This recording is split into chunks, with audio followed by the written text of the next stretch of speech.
Dear students, in this video we are going to study about the second application of Biot-Savart law, that is to find out the magnetic field at the axis of a current carrying circular coil. इस video को देखने से पहले आप इससे previous video Biot-Savart law part 1 जरूर देखें, तभी आपको ये टॉपिक ज़्यादा क्लियर होगा. The magnetic field at the axis of a coil. We are considering a circular coil which is lying in the plane perpendicular to the plane of the board like this. If this is the coil, then the coil is not placed like this. पहले जब हमने centre पर निकाला था तब coil को ऐसे रखा था. अब हम कॉइल को परपेंडिकुलर ऐसे रख रहे हैं to the plane. Direction of the current, ये बाहर वाला हिस्सा है, it is considered in this direction. तो इस तरफ से देखने पर करंट कैसी जाएगी? Anticlockwise. और इधर साइड से देखने पर करंट कैसी आएगी? क्लॉकवाइज. ये हमारी कॉइल है. इस कॉइल में करंट इस दिशा में, इस डायरेक्शन में, means it is coming like this. तो direction of the current is like this. Let us suppose I is the amount of current flowing through the coil, O is the center of the coil, and R is the radius of this coil. This is the axis of the coil which is lying along x direction. Let us assume that the plane of the coil is lying in the YZ plane. P is the point where we are calculating the magnetic field due to the current in this coil. So direction of the current is shown by these arrow vectors. Let us take a dl vector here. Let us suppose dl component is lying in this way. यहाँ ऊपर ले लिया तो जो current का direction है वो इसके टेंजेंट पर, टेंजेंट की डायरेक्शन में, means perpendicular to the plane of the board, directed outward हो गया. तो ये dl का कंपोनेंट हो गया. और इसका जो पोजीशन वेक्टर है, p पॉइंट इस एक्सिस पर है, p point is lying over this axis. तो अब ये p पॉइंट, ये एक्सिस ऑफ द डाइपोल हो गया, और ये ब्लू पेन जो है वो dl कंपोनेंट दिखा रहा है. और यहाँ से जो लाइन पॉइंट P है वो इस जगह पर है. P पॉइंट को dl से जो जोड़ा है, ये डिस्टेंस हम x मान रहे हैं. तो ये लाइन और इस मीन्स रेड पेन और ब्लू पेन के बीच का जो एंगल है वो कितना आ रहा है? That is 90 degree. ठीक है,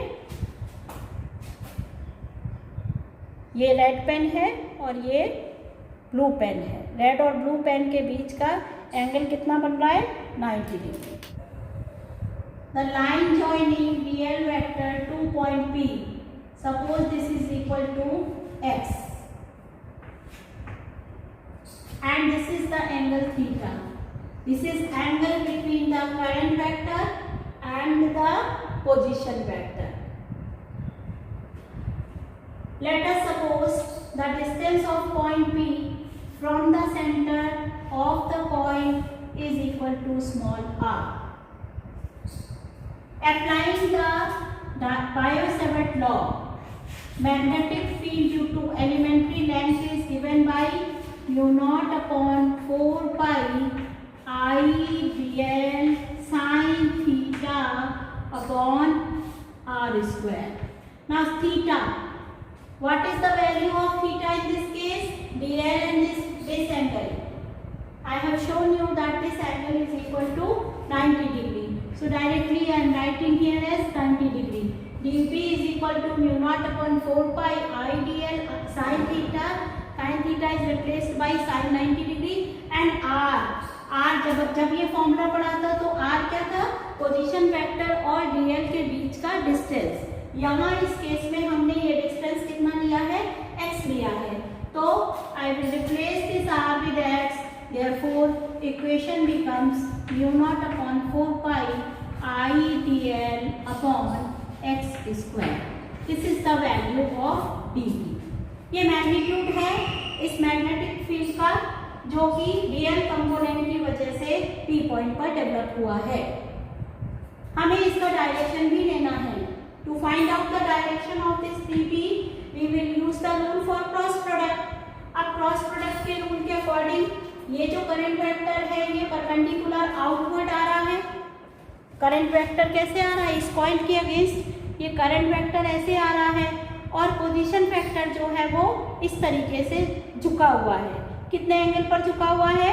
वो थीटा एंगल पर इंक्लाइन है। यहाँ देखो ये एंगल कितना बना रहा है एक्स एक्सिस के साथ? Theta angle. तो जब हम इस पे राइट हैंड रूल लगाएंगे तो राइट हैंड रूल में फिंगर्स जो होंगी वो इस तरीके से टिल्ट होंगी करंट से लेकर के पोजीशन वेक्टर की तरफ, करंट से लेकर के पोजीशन वेक्टर की तरफ। थंब किस तरफ इंडिकेट कर रहा है?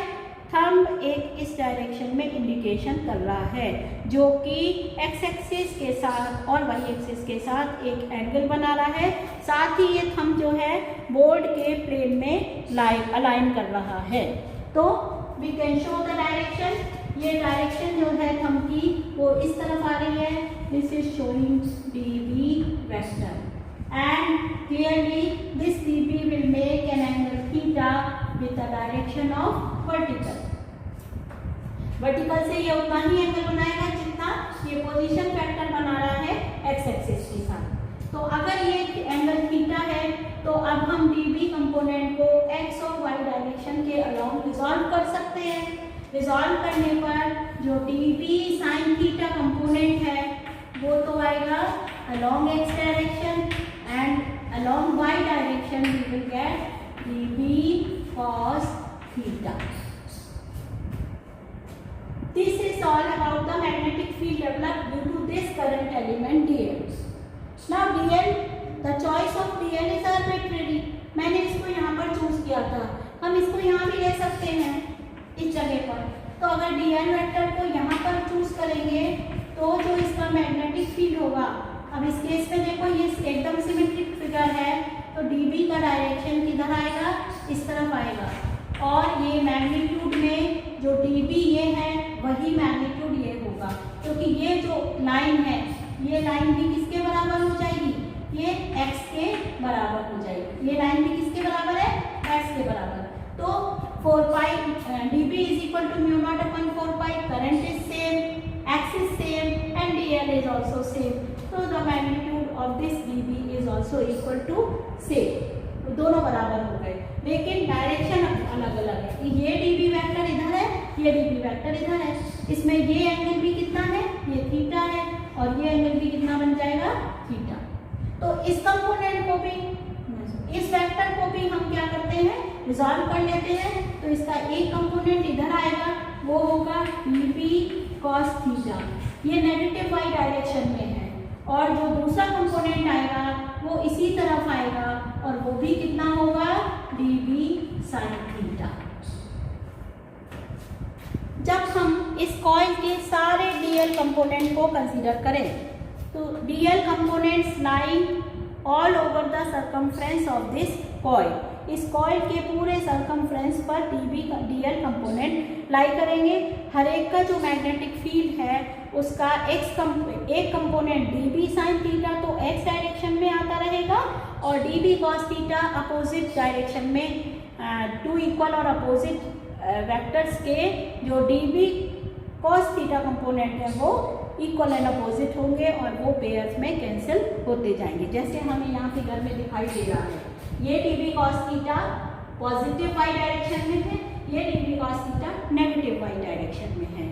तो अब हम कह सकते हैं कि total magnetic field B is contributed by two components dx and dy। Out of this dx component is equal to sigma dB cos theta which is equal to 0. And what about this dy component? dy component is equal to sigma dB sin and these all dB sin theta are directed in the same direction, that is along positive x-axis. Therefore, all these components will be added up together. Total magnetic field is contributed by Vy component, which is equal to sigma of dB sin theta. So let us write down the values. Sigma dB is mu naught I dl upon 4 pi x square into sin theta. What is sin theta from the diagram? This is a right angle triangle and sin theta is equal to perpendicular r divided by the hypotenuse. So we get here sin theta equals to r upon x, and therefore equation is sigma mu naught I dl upon 4 pi x cube into r.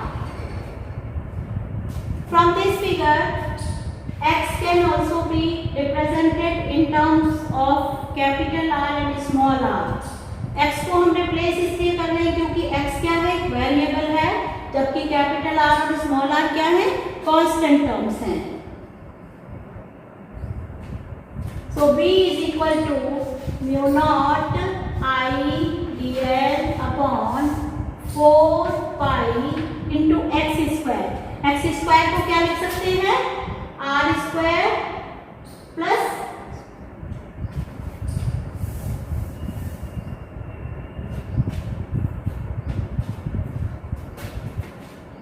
from this figure, x can be written in terms of r and small r. X square is equal to r square plus small r square. So therefore, x is equal to under root of r square plus small r square. Substituting this value of x in this equation, we get b is equal to sigma mu naught I dl r divided by 4 pi under root of r square plus small r square whole raised to the power 3. And this will give us, now taking out the constant terms. Constant terms को हम bracket से बाहर निकाल सकते हैं, तो ये terms आ जाएंगे म्यू नॉट आई, ये कांस्टेंट है, आर भी कांस्टेंट है, इसमें वेरिएबल क्या है, डीएल, तो समेशन डीएल डिवाइडेड बाय, अब ये टर्म क्या है, 4 pi under root r square plus small r square to the power 3. इसको हम लिख सकते हैं r square plus small r square raise to the power 3/2. Thus B is equal to mu naught I R upon 4 pi r square plus small r square to the power 3/2 multiplied by sigma dl. We have to add all dl components throughout the circumference of this coil. इस coil पर सारे dl component को अगर हम जोड़ेंगे तो ये क्या बन जाएगा, it will give you the circumference of this coil. तो circumference इसकी coil का कितना होगा, रेडियस है r, तो दिस इज 2 पाई r. अब इस 2 पाई से ये 4 पाई कैंसिल कर सकते हैं, यहाँ 2 आ जाएगा, तो b की वैल्यू क्या आ गई, mu naught I r square divided by 2 into r square plus small r square raise to the power 3/2. This is the final expression for the magnetic field due to all of the components. This gives us the expression for the total magnetic field due to this coil, and the direction is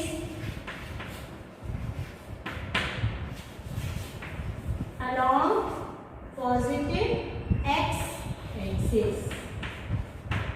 किधर आया है ये? Positive x axis की तरफ, इस तरफ along the axis of the coil.